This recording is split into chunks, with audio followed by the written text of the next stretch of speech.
A uniform, a cliché, a 20th century icon, worn by Jackie, Diana, Anna, Marge, and invented by Gabrielle Chanel. I'm Victoria, an art director and self-taught sewist with a background in art history, and this is Anatomy of a Garment, a series where I explore the stories and craftsmanship behind our most iconic garments. Let's begin.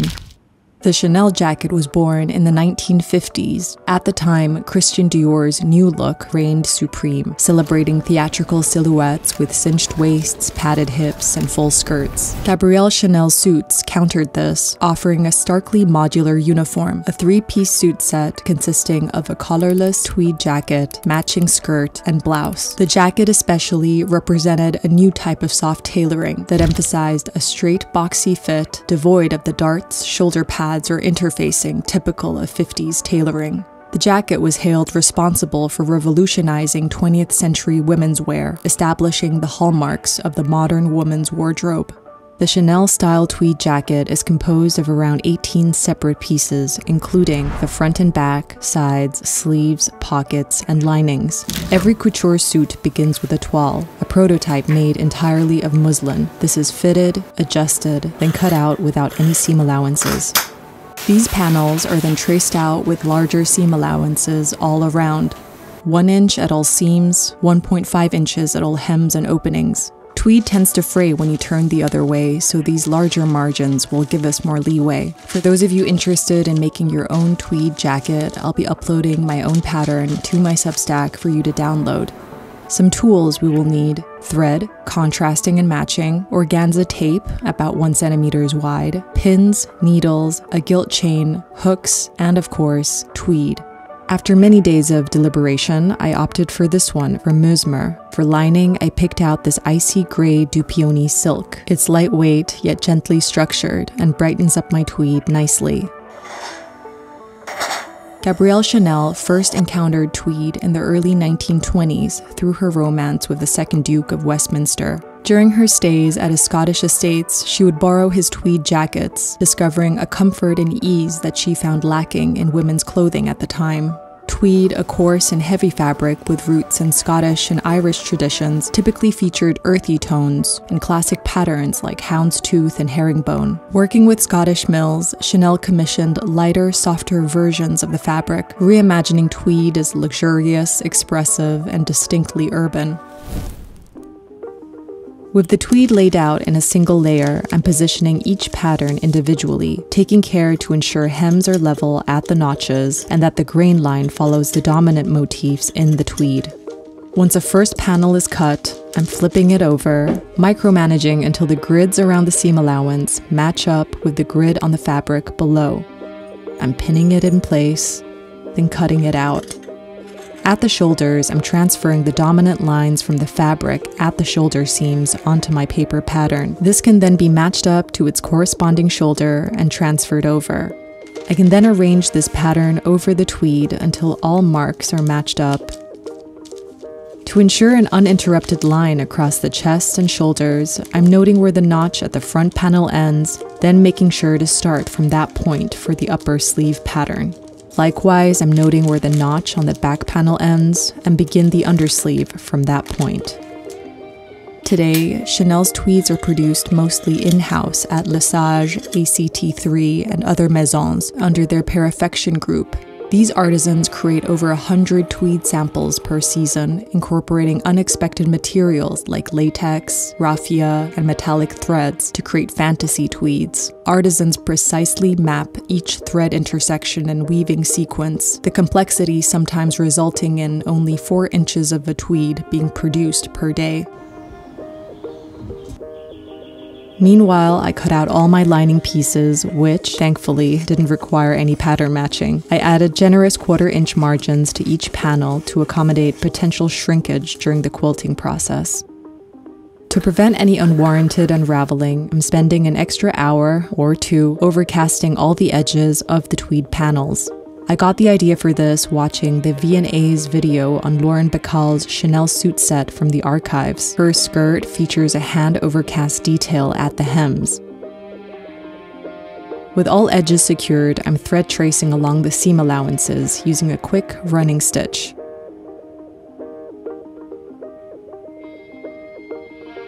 To mark the notches in a more reliable way, I'm using tailor tacks over the pattern. I'm stitching in and out a couple of times, then gently pulling the pattern paper away to reveal some reliable little bookmarks. Instead of traditional canvas interfacing, the Chanel jacket features stay tape applied along the inside of the seam allowance, acting as a subtle stabilizer that reinforces areas without adding stiffness. This can be a narrow strip of twill tape, organza selvage, or some organza tape like I have here.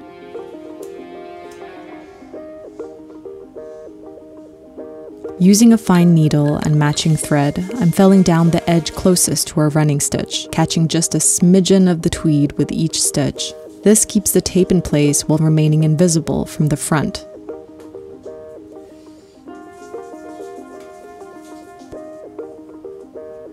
To keep the rest of the tape lying flat, I'm working generously spaced herringbone stitches along its other edge.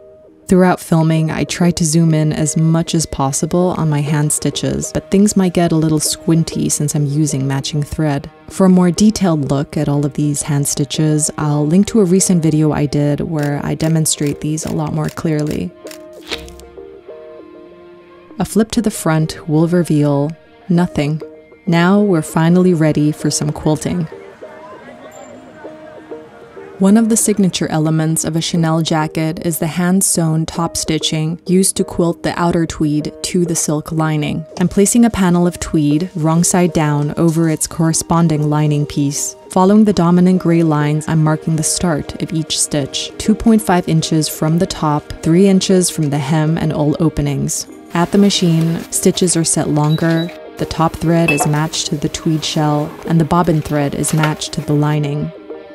The quilting is done with the right side of the tweed facing up, giving me full visibility of the lines to follow. To prevent any queasy shifts in the fabric, I'm starting each line at the top and stitching downward. At the start and end of each stitch, I'm not backstitching since these will receive a neat little treatment later.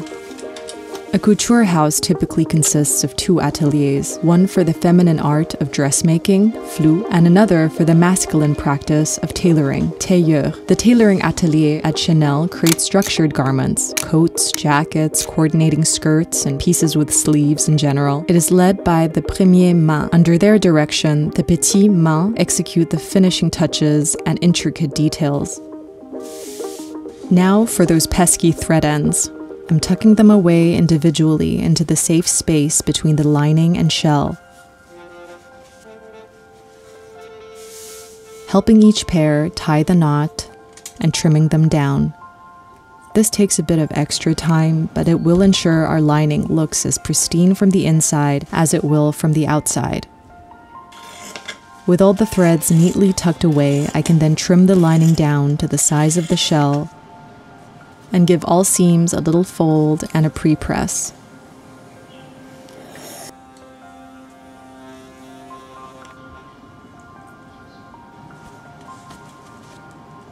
Now that the tweed and lining are unified into single pieces, we can begin building out our jacket. I'm pinning the tweed shell pieces together, right sides facing, making sure that the motif along the seam allowance at the notches are all lined up. Next, I'm basting these in place, stitching just outside the actual seam line,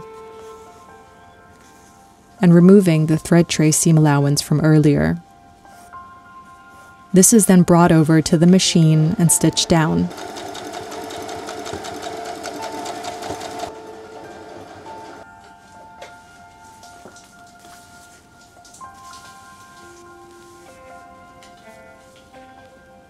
Stitches are set, then pressed open.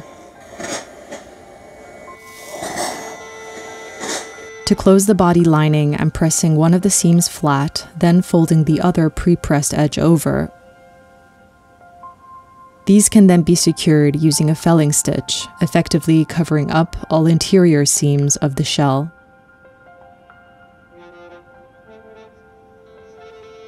Despite the Chanel tweed jacket being considered so quintessentially French today, its form actually originates from the Austrian Alps. In 1954, while preparing her comeback collection, Chanel stayed at the Mittersill Hotel near Salzburg, Austria, where she observed elevator attendants wearing structured, cropped jackets. These traditional Junker jackets had roots in Austro-Hungarian military and folk garments and shared striking similarities with what would become her signature. Karl Lagerfeld would later reference this Austrian connection in his short film Reincarnation. The film recreates Chanel's Salzburg encounter, starring Geraldine Chaplin as Chanel and Pharrell Williams as the elevator attendant whose uniform sparked her imagination. At the bottom, I'm folding the hem in place and pressing it flat. Same goes for the front openings. Next, I'm joining the shoulders, carefully matching the motif along the shoulder seam line, not just at the outer edge.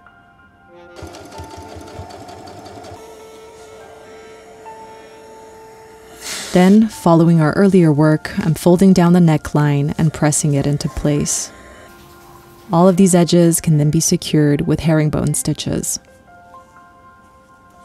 To close the lining at the shoulder seams, I found this easier to do on the mannequin.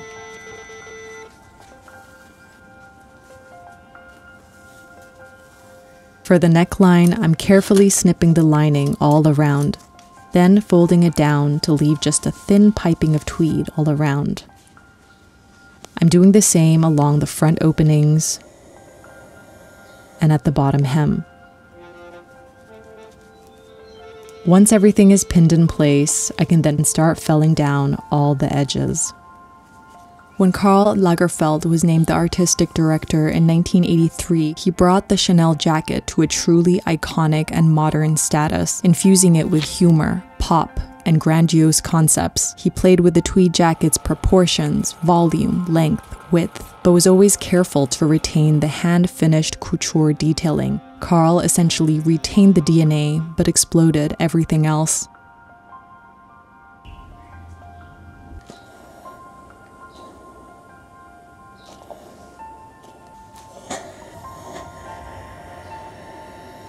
Around the armhole, I'm basting the lining to the shell, a small prep step before we begin assembling the sleeves. At the top of our sleeves, I'm running 2 rows of gathering stitches spanning the front and back notches. Slowly gather while using steam to mold the tweed like soft clay. With the jacket wrong side out and the shoulders right side out, I'm matching up the notches, keeping an eye on those dominant lines and pinning all around. I like to baste everything down first so I can flip through and double check the fit and sit of the sleeve as well as the pattern matching. Once satisfied, I can then stitch everything down with some reliable back stitches.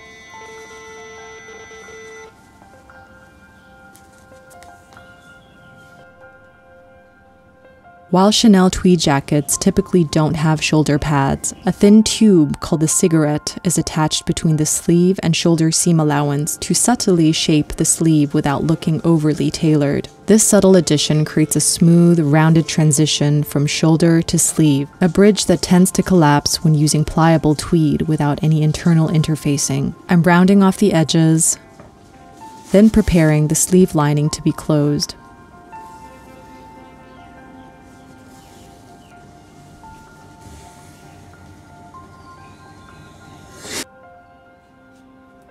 At the front opening, I'm adding a total of 5 blue hooks down the right panel. Each hook is secured with 3 sets of stitches around each loop.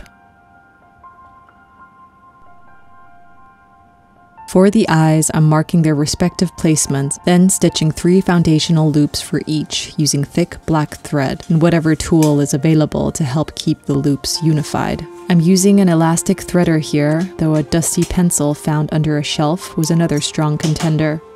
To create eyes that blend seamlessly into my tweed, I'm extracting some gray threads from my leftover fabric, coaxing it through the most cooperative needle I can find, then working blanket stitches around the 3 foundational loops. This creates a thread bar that melts discreetly into the tweed.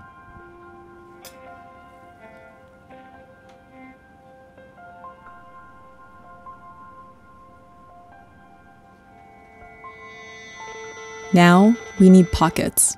I'm first folding down the seam allowances on the pocket pattern pieces so we can get a more accurate gist of the final shape. Then bringing them over to the jacket front and positioning them relative to the bust and waist. As we did for the shoulders, I'm marking the dominant lines onto our paper pattern. Then making sure these are matched up when pinning to fabric.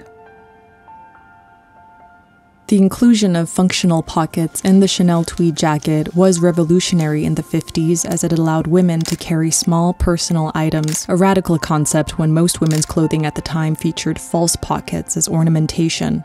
Unlike traditional tailored jackets with welted or flapped pockets, each patch pocket is stabilized with silk organza or stay tape, allowing it to maintain its shape while remaining soft and moldable to the body.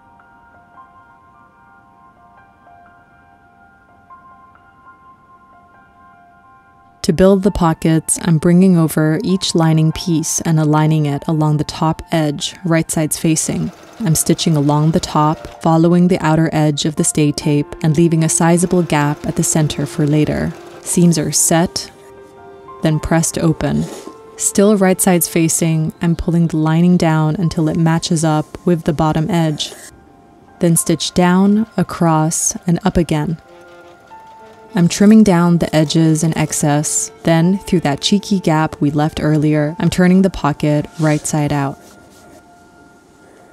I'm closing that center gap using a ladder stitch, which then transforms into a prick stitch to keep everything in place. And there we have it, a little pocket. I'm setting aside our finished pockets for now while we move on to the embellishments. In haute couture Chanel jackets, specialized embroiderers from ateliers like Le Sage create intricate embellishments. The braided trim is probably one of the most iconic forms. It acts to outline, underline, and redefine the contours of the jacket.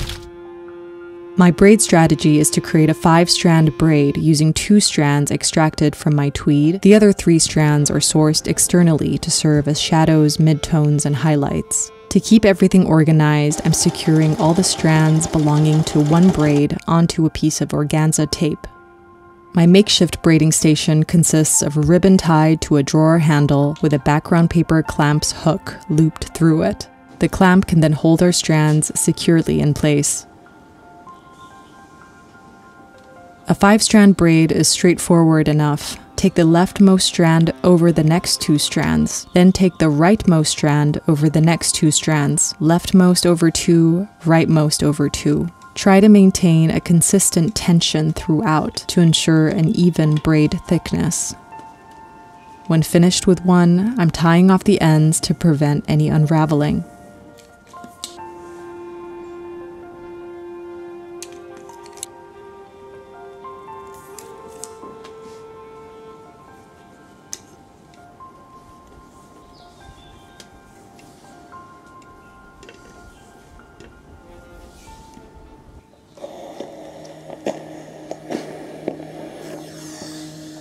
Now it's time to attach them to our jacket. The shorter braids are placed along the top edge of our completed pockets, which have been patiently waiting on the sidelines.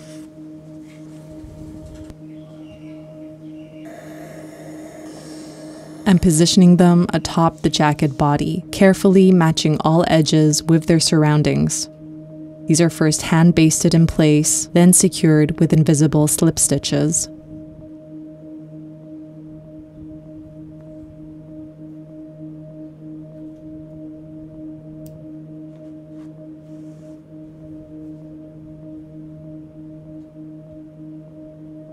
Following this, I'm continuing to base the rest of the braids to the jacket, using the 3D iteration of the pad stitch in a violently contrasting thread. While these trims help to create the jacket's signature look, they also act as an exoskeleton, supporting the structure from the outside and providing just enough weight for the perfect fall and drape.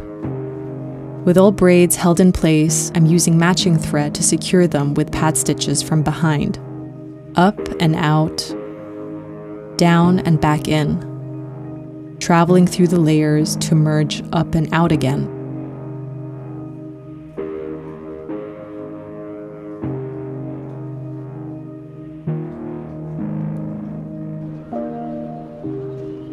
A signature weighted chain details the hemline of each jacket to ensure the perfect drop, hang, and swing. Using a modified felling stitch, I'm anchoring it in place. The needle goes in at a backward angle where the chain links overlap, then emerges from inside the next link. I do suggest using some shorter lengths of thread to create multiple anchor points in case of any unraveling.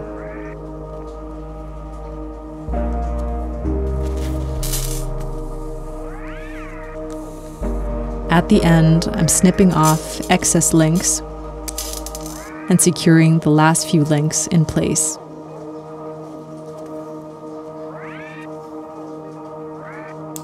With that and a final press, we are done. I'm letting my jacket rest on the mannequin overnight to settle into its final form.